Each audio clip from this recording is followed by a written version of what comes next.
ನನಗೀಗ ನನ್ನ ಕಣ್ಮುಂದೆ ಕಾಣ್ತಿರೋದು ನನ್ನ ಮಗಳ ಜೀವನ ಒಂದೇ. ನೀವು ಬೇಕಾದ್ರೆ ಇದನ್ನ ಕುರುಡು ಪ್ರೀತಿ ಅಂತನಾದ್ರೂ ಅನ್ಕೊಳ್ಳಿ, ಹುಡುಗ್ ಬುದ್ಧಿ ಅಂತನಾದ್ರೂ ಅನ್ಕೊಳ್ಳಿ. ನನ್ನ ಮಗಳ ಭವಿಷ್ಯ ಚೆನ್ನಾಗಿರ್ಬೇಕು, ಅದೇ ನನ್ನ ಬೈಕೆ. ನೀನು ಹೇಳ್ತಾ ಇರೋದು ನಿಜ ಸುಮತಿ. ಇವತ್ತಿನವರೆಗೂ ಈ ಮನೇಲಿ ನನ್ನ ತಂಗಿ ಮಾತು ಬಿಟ್ರೆ ನಿನ್ನ ಮಾತು ನಾ ಕೇಳಲೇ ಇಲ್ಲ. ಆದ್ರೆ ಈಗ ಅನ್ನಿಸ್ತಾ ಇದೆ ನನಗಿಂತ 100 ಪಟ್ಟು ನನ್ನ ತಂಗಿ ನೀನು ಪ್ರೀತಿಸ್ತೀಯ ಅಂತ. ಆದರೆ ನಿನಗೆ ಆಡ್ತಾ ಇರೋ ಮಾತು, ನಿನ್ನ ಕಣ್ಗಳಲ್ಲಿ ತುಳುಕ್ತಾ ಇರೋ ಆ ಕಣ್ಣೀರು ನನಗೆ ಬೇರೆನೇ ಒಂದು ಪಾಠ ಕಲಿಸ್ತಾ ಇದೆ. ನಿನ್ನ ನಿರ್ಧಾರಕ್ಕೆ ನಿನ್ನ ಜೊತೆಯಾಗಿ ನಾನಿರ್ತೀನಿ ಸುಮತಿ, ನಾನಿರ್ತೇನೆ. ರೀ, ದಯವಿಟ್ಟು ನನ್ನ ಕ್ಷಮಿಸ್ರಿ. ನನಗೆ ಗೊತ್ತು ನನ್ನ ನಿರ್ಧಾರ ನಿಮಗೆ ಕಠಿಣ ಅಂತ ಅನ್ನಿಸ್ಬೋದು. ಆದ್ರೆ ಒಂದ್ಸಾರಿ ಹೆಣ್ಣು ತನ್ನ ಹೆಣ್ತನನ್ನ ಕಳ್ಕೊಂಡ್ಬಿಟ್ರೆ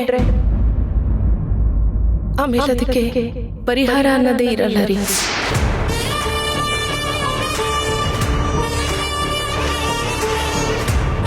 ನೀವು ದೇವಸ್ಥಾನಕ್ಕೆ ಹೋಗಿ ಬಂದಿದ್ದೀರಾ ಅಲ್ವಾ?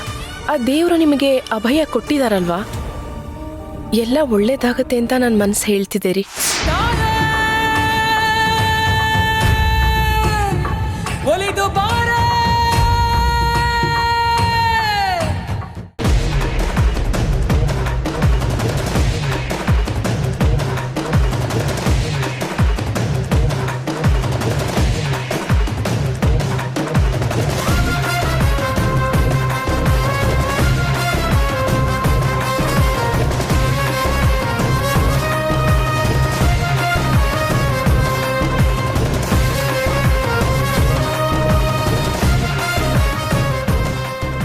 ಏನ್ ಅರ್ಚನಾ?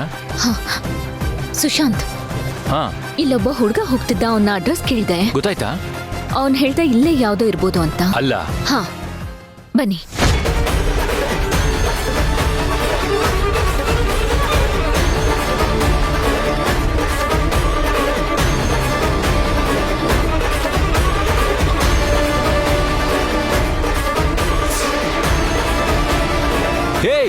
ಯಾರೋ ನೀನು?